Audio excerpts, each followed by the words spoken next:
Monsieur le Président, Monsieur le Commissaire, dans la crise actuelle, en fait, il n'y a que deux choix qui s'offrent à nous soit faire payer la crise comme on a commencé à le faire au peuple, avec des plans d'austérité, de chômage, d'augmentation des impôts comme la TVA en Grèce ces jours ci, soit l'autre solution qui est de taxer les mouvements de capitaux spéculatifs et les transactions financières.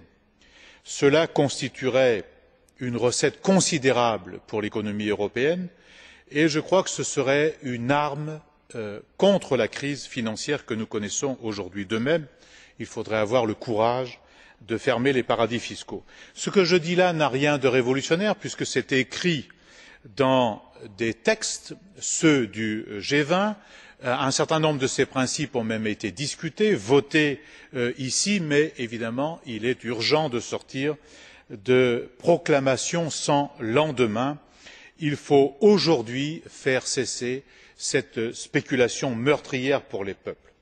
En effet, plusieurs économistes considèrent que si on appliquait une légère taxation sur les transactions financières de 0,5%, cela permettrait à l'Union européenne de disposer de 500 milliards d'euros.